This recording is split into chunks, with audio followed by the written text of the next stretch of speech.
नमस्कार, KP news के Karnataka bulletin में आप सभी का स्वागत है। मैं हूं पूजा आपके साथ। चलिए शुरू करते हैं आज की खबरों का सिलसिला। उससे पहले एक नजर आज के मुख्य समाचारों पर डालते हैं। 70वें धम्मचक्र परिवर्तन दिवस एवं कन्नड़ राज्योत्सव के उपलक्ष्य में मेरा भारत महान सांस्कृतिक एवं सामाजिक कल्याण संगठन द्वारा सामूहिक विवाह कार्यक्रम। Karnataka working journalist association Bidar जिला इकाई 2025-28 के चुनाव के लिए रविवार 26 अक्टूबर को कोई नामांकन दाखिल नहीं। कर्नाटक के उप मुख्यमंत्री डीके शिवकुमार ने बेंगलुरु नडिगे या वॉक फॉर बेंगलुरु कार्यक्रम का आयोजन किया। कर्नाटक कांग्रेस सरकार वित्तीय संकट से जूझ रही है, इसे छिपाने के लिए भाजपा पर आरोप लगा रही है, पूर्व सीएम बोम्माई ने कहा। चुनाव आयोग भाजपा का सहयोगी है, कर्नाटक के राजस्व मंत्री बैरेगौड़ा का आरोप। समाचारों का सिलसिला शुरू करते हुए देखते हैं समाचार विस्तार से। 70वें धम्मचक्र परिवर्तन दिवस एवं कन्नड़ राज्योत्सव के उपलक्ष्य में मेरा भारत महान सांस्कृतिक एवं सामाजिक कल्याण संगठन बीदर द्वारा अनुसूचित जाति, अनुसूचित जनजाति एवं अल्पसंख्यक समुदाय का एक सादा सामूहिक विवाह कार्यक्रम बाहरी क्षेत्र चिकपेट में स्थित डॉक्टर बी आर अम्बेडकर भवन में आयोजित किया गया। इस कार्यक्रम का उद्घाटन शमशेर नगर बौद्ध विहार के पूज्य बनते संघ ज्योति ने किया। इस कार्यक्रम की दिव्य उपस्थिति शमशेर नगर बौद्ध विहार के पूज्य बनते धम्मरत्न के सानिध्य में हुई। मेरा भारत महान सांस्कृतिक एवं सामाजिक कल्याण संगठन के अध्यक्ष कल्याणराव गुन्नलीकर ने इस कार्यक्रम की अध्यक्षता की। इस कार्यक्रम का परिचयात्मक भाषण राष्ट्रीय दलित ब्रिगेड के प्रदेश अध्यक्ष अविनाश दीने ने दिया। दलित सेना के जिला अध्यक्ष श्रीपतराव दीने कार्यक्रम के मुख्य अतिथि थे। इस अवसर पर जैस्मिन शिक्षण संस्था के अध्यक्ष अजीज खान, बाबूराव पासवान, अनिल कुमार बेलदार, रमेश ठाकुरगी, इरशाद अली, बसवराज मांगे, नेता शिवकुमार नीलीकट्टी आदि उपस्थित थे। इस कार्यक्रम में 500 से अधिक अनुसूचित जाति, जनजाति, ईसाई, मुस्लिम नवविवाहित जोड़ों ने सामूहिक विवाह में भाग लिया। इस अवसर पर अजीज खान, अनिल कुमार बेलदार और अविनाश दीने ने मीडिया से बात की। केपी न्यूज के कैमरामैन पप्पूराज का कवरेज। देश विदेश और स्थानीय समाचारों के लिए चैनल को लाइक, शेयर और सब्सक्राइब करना ना भूलें। नमस्कार, सत श्री अकाल। आज के chief guest Anil Beldar sir, Ramvilas sir, Gaikwad sir और दिनेश सर, मार्गे सर और जो कोई भी है कार्यकर्ता, जो कि अविनाश दीने और उनका टीम जो कि बहुत ही अच्छा प्रोग्राम किया है। यहाँ पर 250 के करीब जो कि शादी का यहाँ पर सामूहिक विवाह किया है। हमारा भारत महान संस्था की तरफ से एक रिकॉर्ड है जो कि बीदर डिस्ट्रिक्ट में कोई नहीं किया, ये संस्था ने किया। और ये टीम जो ने अच्छे कामें करते आई हैं, ये शादी कराना बहुत बड़ा पुण्य का काम है जो कि बहुत ही अच्छा है। ऐसा काम कोई नहीं कर सकते, क्योंकि सब जने अपने लिए जीते हैं, अपने लिए मरते हैं। गरीबों के लिए जो जीना है ये अविनाश दीने और उनकी टीम ने किया है। गरीब 250 लोगों का परिवार का शादी कराया है, एक मिसाल रिकॉर्ड है। मैं सब ये टीम को अपनी तरफ से ಧನ್ಯವಾದ देता हूं और शुक्रिया। ಇಂದು ಚಿಕ್ಕಪೇಟೆ ಗ್ರಾಮದಲ್ಲಿ ಸರಳ ವಿವಾಹ ಕಾರ್ಯಕ್ರಮ ಈಗ ತಾನೇ ನಮ್ಮ ಬೀದರಿನ ಶಾಸಕರು ಮತ್ತು ಮಂತ್ರಿ ರಹೀಂ ಖಾನ್ ಸಾಹೇಬರು ಉದ್ಘಾಟನೆ ಮಾಡಬೇಕಾಗಿತ್ತು. ಅವ್ರ ಸೋದರರು ಬಂದು ಮತ್ತು ನಮ್ಮ ಎಲ್ಲ ಪ್ರಗತಿಪರ ಸಂಘಟನೆಯ ಮುಖಂಡರುಗಳು ಸೇರಿಕೊಂಡು ಈ ಒಂದು ಸರಳ ವಿವಾಹವನ್ನು ಬಹಳ ಅತಿ ಸರಳ ಅಂದರೆ ಸರಳ ರೀತಿಯಲ್ಲಿ ಎಲ್ಲ, ಅದರಲ್ಲಿ ವಿಶೇಷ ಏನಂದರೆ ಇದು ನಮ್ಮ ಕಣ್ಣಿಂದ ನಾವು ನೋಡ್ತಾ ಇರೋದು ಪ್ರಪ್ರಥಮವಾಗಿ ಇದರಲ್ಲಿ ಎಲ್ಲ ಜಾತಿಯವರು, ಅದರಲ್ಲಿ ವಿಶೇಷವಾಗಿ ಮುಸಲ್ಮಾನರಿರ್ಬೋದು, ಬೌದ್ಧ ಧರ್ಮದವರು ಮತ್ತು ಹಿಂದೂ ಧರ್ಮಕ್ಕೆ ಸಂಬಂಧಪಟ್ಟವರು, ಕ್ರೈಸ್ತರು, ಬೌದ್ಧರು ಎಲ್ಲ ಒಂದು 250ಕ್ಕಿಂತ ಮೇಲೆ ಜೋಡಿಗಳು ಇಂದು ಸರಳ ವಿವಾಹ ಮಾಡಿಕೊಂಡು ಅವರು ಹೊಸ ಜೀವನದಲ್ಲಿ ಕಾಲಿಟ್ಟಿದ್ದಾರೆ. ಅವರಿಗೆ ನಮ್ಮೆಲ್ಲರ ಪರವಾಗಿ ನಾನು ಶುಭವನ್ನು ಕೋರುತ್ತೇನೆ. ಅದೇ ರೀತಿ ಈ ಸಂಸ್ಥೆಯಲ್ಲಿ ನಮ್ಮ ರಾಜ್ಕುಮಾರ್ ಕಲ್ಯಾಣರಾವ್ ಗುನ್ನಳ್ಳಿಕರ್ ಅವರು, ಅವಿನಾಶ್ ದೀನೆ ಅವರು, ಶಿರ್ಪತ್ರಾವ್ ದೀನೆ ಅವರು ಸತತ ಪ್ರಯತ್ನಪಟ್ಟು ಈ ಒಂದು ಇಂತಹ ದುಬಾರಿ ಕಾಲದಲ್ಲಿ ಸರಳ ವಿವಾಹ ಮಾಡೋದು ಬಹಳ ಅವಶ್ಯಕತೆ ಇದೆ. ಮತ್ತು ವಿಶೇಷವಾಗಿ ಭಾರತದ ಸಂವಿಧಾನದ ಪ್ರ್ಯಾಂಬಲ್ ಪೀಠಿಕೆಯನ್ನು ಓದಿ ಆ ಪೀಠಿಕೆ ಮೇಲೆ ಆಣೆ ಪ್ರಮಾಣ ಮಾಡಿ ಇವತ್ತು ಎಲ್ಲ ಧರ್ಮದವರು ಮದುವೆ ಜೀವನದಲ್ಲಿ ಕಾಲಿಟ್ಟರೆ ಅವರಿಗೆ ತಮ್ಮ ಪರವಾಗಿ ಎಲ್ಲರ ಪರವಾಗಿ ಶುಭಾಶಯ ಕೋರುತ್ತೇನೆ. ಜೈ ಭೀಮ್, ಜೈ ಸಂವಿಧಾನ್. ಬೀದರ್ ತಾಲೂಕಿನ ಚಿಕ್ಕಪೇಟೆ ಗ್ರಾಮದಲ್ಲಿ ಸರಳ ಸಾಮೂಹಿಕ ವಿವಾಹ ನಮ್ಮ ಸಂಸ್ಥೆ ವತಿಯಿಂದ ಹಮ್ಮಿಕೊಂಡಿದ್ದೆವು. ಈ ಕಾರ್ಯಕ್ರಮದಲ್ಲಿ ಬಹಳಷ್ಟು ಜನ ನವ ಜೋಡಿಗಳು ಸರಳ ವಿವಾಹವನ್ನು ಮಾಡಿಕೊಂಡಿದ್ದಾರೆ. ಬಹಳ ಖುಷಿ ವಿಷಯ ಅದ. ಅದ್ರ ಜೊತೆಯಲ್ಲಿಯೇ ಒಂದು ಸಾಮಾಜಿಕ ಕಾರ್ಯ ಮತ್ತೊಂದಾದಂಥ ಏನಿದು ರಕ್ತದಾನ ಶಿಬಿರ ಹಮ್ಮಿಕೊಂಡಿದ್ದೆವು. ಇವತ್ತಿನ ದಿವಸ ಒಂದು 100 ಜನ ರಕ್ತದಾನ ಮಾಡಿದ್ದಾರೆ. ಅದರಲ್ಲಿ ಪ್ರಮುಖವಾಗಿ ಯುವ ನಾಯಕರು ಏನು ಬೀದರ್ನಲ್ಲಿ ಯುವಕರಿದ್ದಾರೆ, ಬುದ್ಧಿಜೀವಿಗಳಿದ್ದಾರೆ. ಎಲ್ಲ ಜನ ಇವತ್ತು ರಕ್ತದಾನ ಮಾಡಿ ಒಂದು ಸಾಮಾಜಿಕ ಒಂದು ಜವಾಬ್ದಾರಿಯನ್ನು ನಿಭಾಯಿಸ್ಕೊಂಡಿರೋ ಒಂದು ಖುಷಿ ವಿಷಯ ಅದ.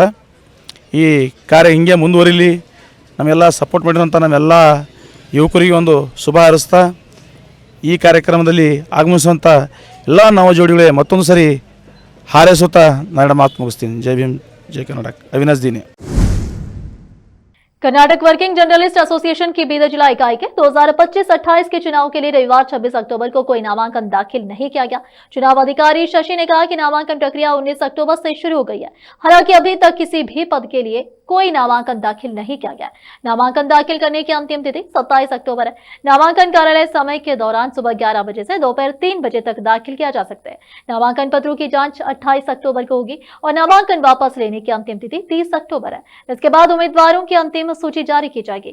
यदि आवश्यक हुआ तो 9 नवंबर को सुबह 9 बजे से दोपहर 3 बजे तक मतदान होगा।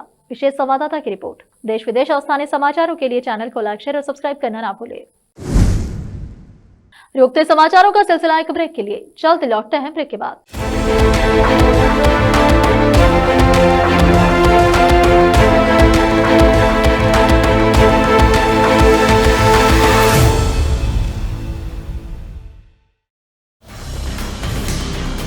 हिंदुस्तान के हर कोने में हम हैं मौजूद। 24 घंटे हालात पर गहरी नजर,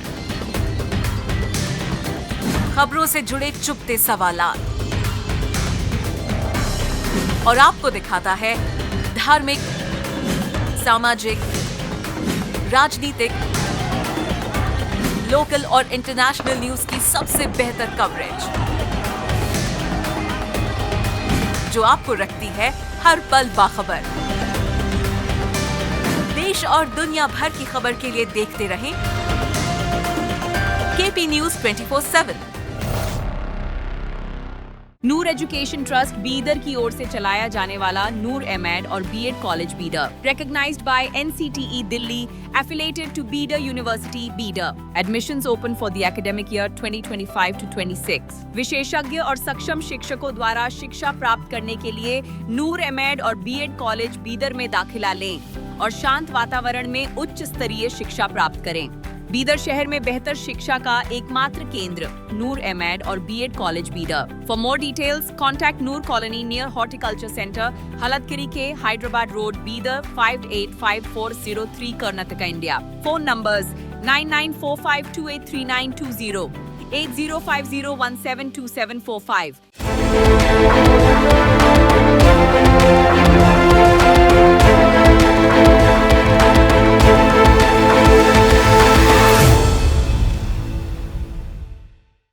ब्रेक के बाद आप सभी का स्वागत है। आइए देखते हैं अन्य समाचार।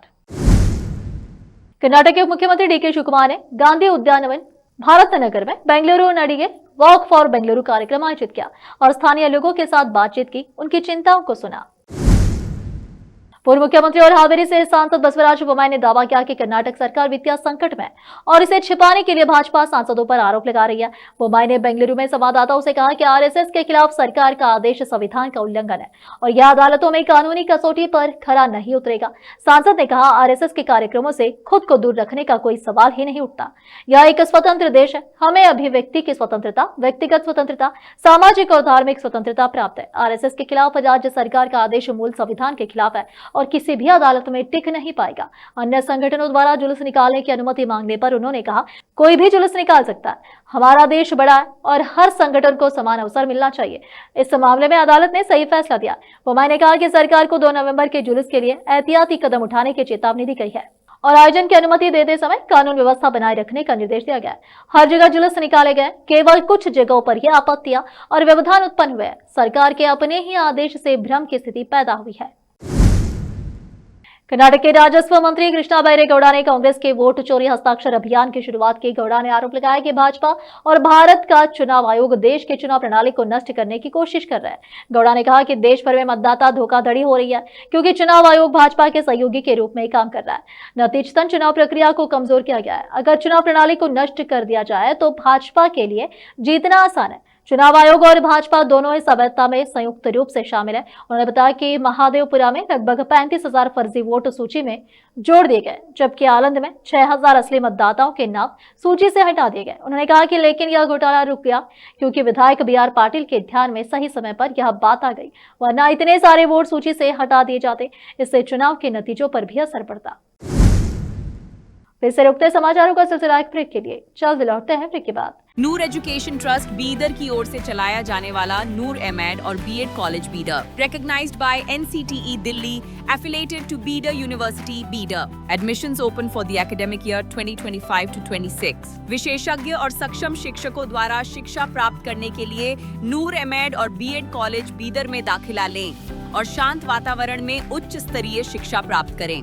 बीदर शहर में बेहतर शिक्षा का एकमात्र केंद्र नूर एमएड और BEd college Bidar. For more details contact Noor colony near horticulture centre, Haladgiri के Hyderabad road, Bidar 585403 Karnataka, India. Phone numbers 9945283920, 8050172745।